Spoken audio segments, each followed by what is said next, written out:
Hi folks, William Diaz here with Rebel News. Tamara Lich, that's a name we've been hearing a lot in the media for the past 8 months since the Freedom Convoy basically arrived in Ottawa. She testified in front of the Public Order Emergency Commission Thursday and Friday.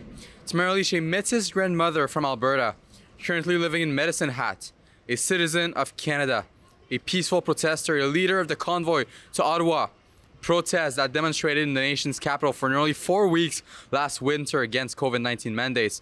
See our coverage of the convoy as it happened. Visit convoyreports.com. However, for months, Lich has been vilified in the media by the government and by citizens. However, Tamara, due to her draconian bail conditions, hasn't been able to defend herself and defend her reputation when facing this severe vilification. Tamara spent an incredible amount of time in jail because she dared protest Justin Trudeau. She spent 49 days in jail on minor charges, and on November 3rd and 4th, Tamara was able to speak. For the first time in nearly 8 months, Tamara was able to defend herself and say her version of events to the public and to the media. She did so during her testimony during the Emergencies Act inquiry. An inquiry, once again, that is occurring since Justin Trudeau invoked the Emergencies Act on February on protesters who were part of the Freedom Convoy protesting COVID-19 mandates. The inquiry examines the necessity of that never-used-before law to arrest anti-regime demonstrators. To support our independent coverage of the commission, visit shuckercommission.com. Lich's bail conditions make it almost impossible for her to talk to the media. And Tamara gave a very emotional testimony. Watch some of what she had to say. We just sort of came to the same conclusion that we weren't sure if that was an idea that would be successful.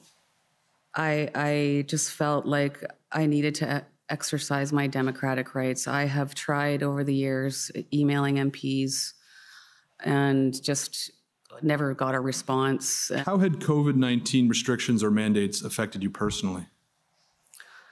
Well, I lost my job. My husband also lost his job on the same day.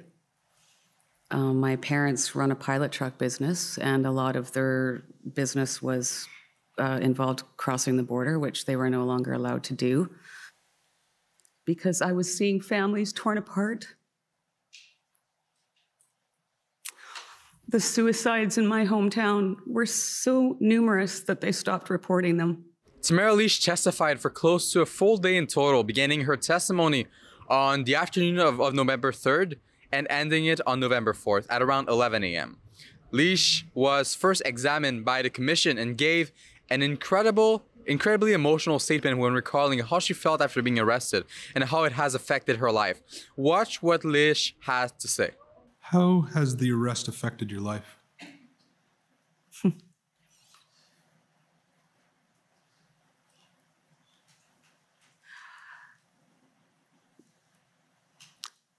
I've lost my job. I've lost my freedom of speech. I've lost my freedom to communicate with my friends, which was quite traumatizing because we just experienced something huge. And we didn't get any time to even sit down as a group and just talk about it and talk about our experience. We didn't have that opportunity. That was taken away from me. I have to be very careful about every move that I make.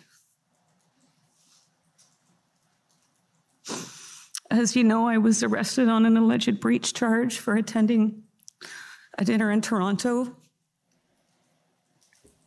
I had the police show up at the place that I'm staying last weekend because somebody saw me outside smoking a cigarette.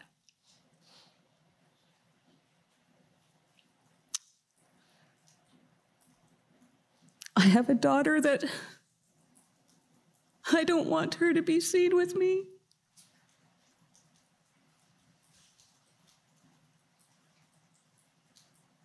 Because I'm worried. I'm so sorry. Take your time.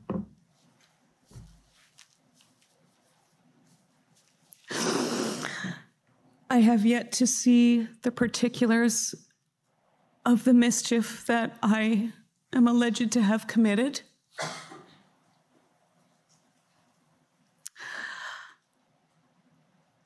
I just...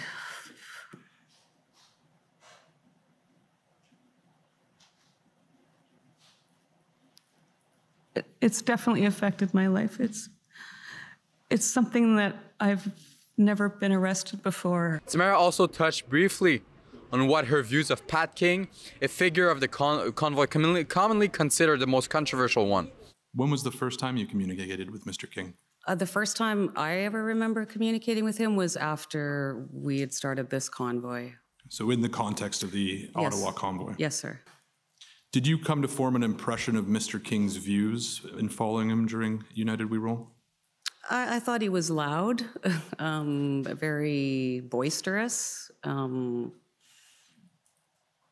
Other than that, I didn't really know too much about him. Do you recall finding anything he said offensive with respect to United We Roll? I don't recall that, no. Then, listen to Tamara Lich speak about her views of Justin Trudeau's derogatory and inflammatory remarks. Tamara explained that she sees Justin Trudeau's narrative as divisive and inflammatory. Take a look. I was becoming increasingly alarmed listening to my Prime Minister call me a racist and say that I shouldn't be tolerated. I found his rhetoric to be incredibly divisive, and I'm a believer that if you're a leader of a country, you have to lead all of your people, even if you don't agree with them. And I just saw so much. Coming across Canada every day, I heard stories. People, at least 3 people, would tell me they were planning their suicides until we started the convoy. Or stories of people that we were too late. I heard from families that were living in their vehicles because they'd lost their jobs. I heard from people that had lost their jobs and lost everything. I have the tears of thousands of Canadians on my shoulder who every day told me that we were bringing them hope. I saw little old ladies praying on their knees on the side of the road, and I saw little children holding signs saying, "Thank you for giving me back my future." Finally, here are a few of the key moments from Tamara Lich's testimony when she was cross-examined by Brendan Miller, lawyer once again for Freedom Corporation. So the actual goal with respect to Freedom Corp, as well as the protesters that you were representing, their actual goal was not to achieve a meeting with the mayor, but it was to deal with this in a peaceful manner. Can you elaborate on that? Yes, well, that was obviously our goal, and again, to get the trucks off the residential streets. We were hoping to find a way that the trucks that did have to move their vehicles out of the city would be able to come back in and continue the protest. And again, we felt it was a step in the right direction, and meeting with the mayor was not one of my goals, but I thought, again, it was a way to open some dialogue with somebody in a position of authority. Following Lich's testimony, Freedom Convoy lawyer Eva Chipiuk briefly spoke to us about her analysis of Tamara Lich's testimony. Here's what Chipiuk said. For me, has always been very difficult. What happened couldn't have been organized in a month's time. Basically, it was a day-to-day activity. It was just Canadians coming together for the first time in a long time, working together on a common goal, really to come together to talk about the overreach the federal government, provincial governments, even municipal governments imposed on their citizens. And citizens came together on Parliament Hill to hold their government to account. Well, there you have it, folks. An emotionally charged testimony by Tamara Lich. Tamara is still awaiting her trial, which is set to take place next year in 2023. Until then, she will have to comply with the bail conditions, stripping away her freedom of speech and freedom of peaceful assembly. Thank you for your time. This is William Diaz with Rebel News. So as you saw, Tamara Lich just testified in front of the committee. And even though it was a huge testimony, an extremely important testimony, it is by far the only one that we will see. Justin Trudeau is set to testify soon. If you want to make sure to stay tuned with everything that is going on in Ottawa, make sure to go ahead and visit truckercommission.com.